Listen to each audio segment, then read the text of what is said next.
I spoke to Timothy West in a rather echoey rehearsal room in Hammersmith, while builders were making a lot of noise next door.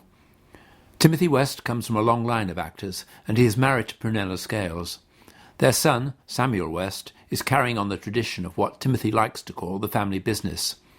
Timothy, like most actors of his generation, started out in rep, and I asked him what he remembered most about those early days. And remember very much it feeling like part of a family. You know, a small producing repertory theatre, particularly during weekly rep. I miss it terribly, actually. I miss my own days working in repertory, because nothing quite comes up to that early feeling of teamwork. But what training, though? I mean, for actors, simply in terms of the variety of texts that you had to get your teeth in, all periods, all styles, all manners, all costumes, all regional accents. You had to be really versatile to get by.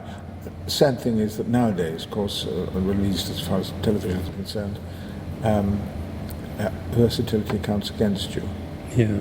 If they want an 80-year-old with the Yorkshire accent, that's what they get. They get, yes. And they'd like him to look exactly the same next time. It was quite normal for you from the day you were born to be involved in the theatre? Well, not as... Yes, it probably was, but my father was always rather keen that I got what he called a proper job. And so I sort of... I denied it, really.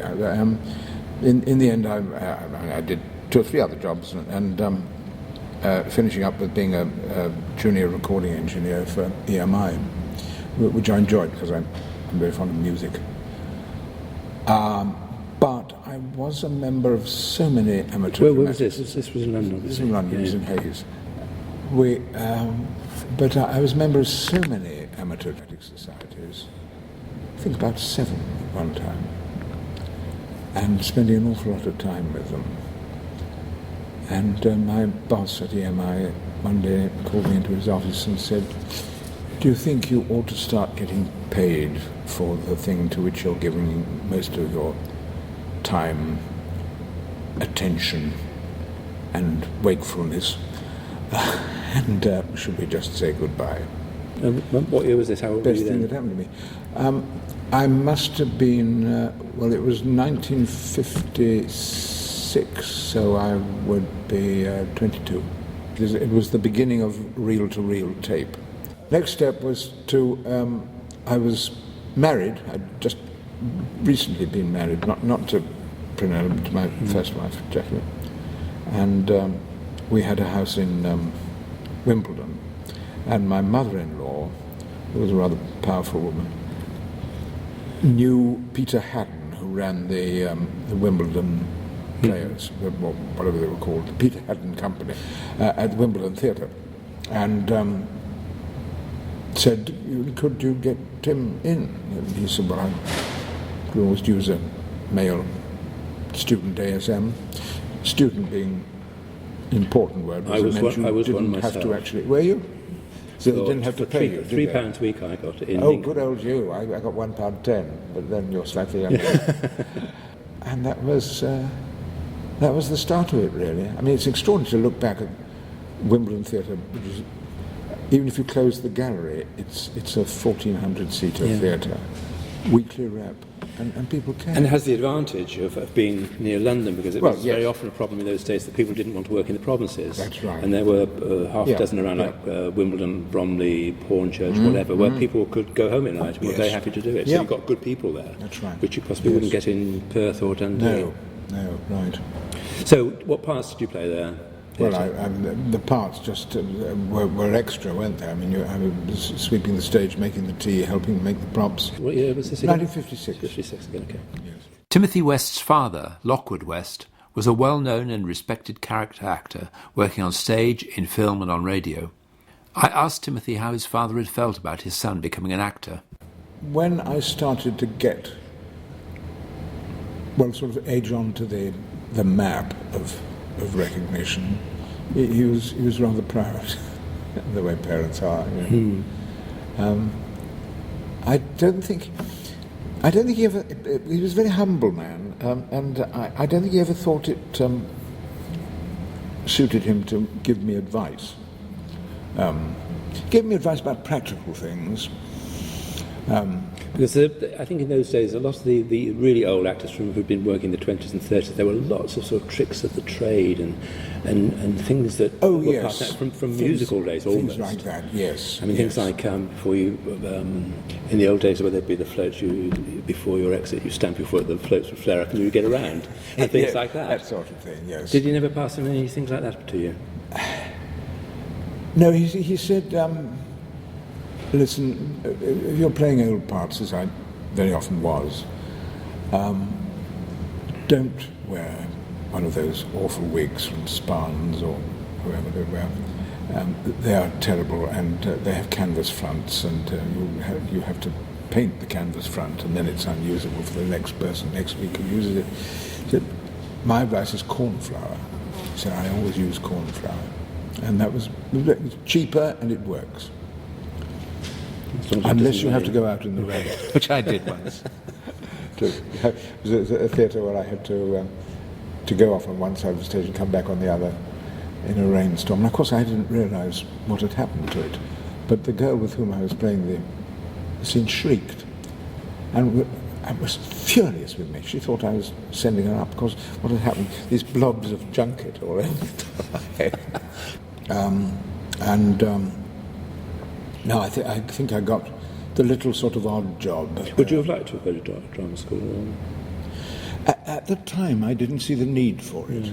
I seemed to be learning. And the point was that in those people. days you could do it. You didn't have to. Do it, yes, and also I liked the way I was, learning the whole business from. And 3 years in the business in rep, you'd learn a good deal more than you would in Hasted. Yes, that's right. You've certainly done more plays. Later, of course, I often thought, well, here I am, I can't fence, I can't dance. You often required to fence? Once or twice, yes. I do broadsword, that's all right, but no fencing, no. And dancing, hopeless. But you would always say that you could if asked, no doubt. I would want to know who the choreographer was. I have been able to dance with 2 or 3, perhaps 2 is really accomplished and very patient and understanding and genius choreographers.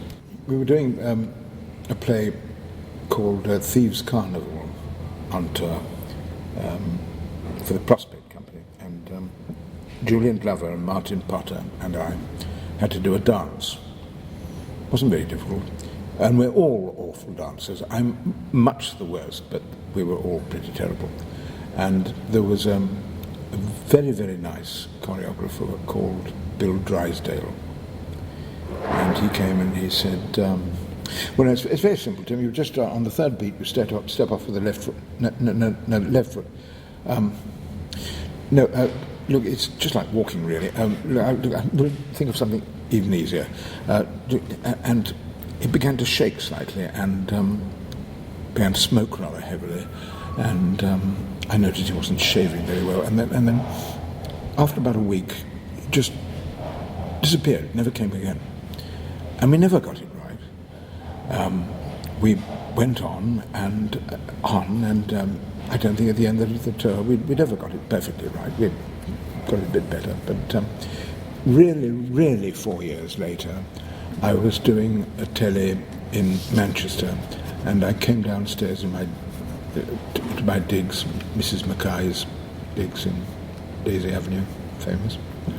And there at the table, having his breakfast, was Bill Drysdale, buttering a piece of toast.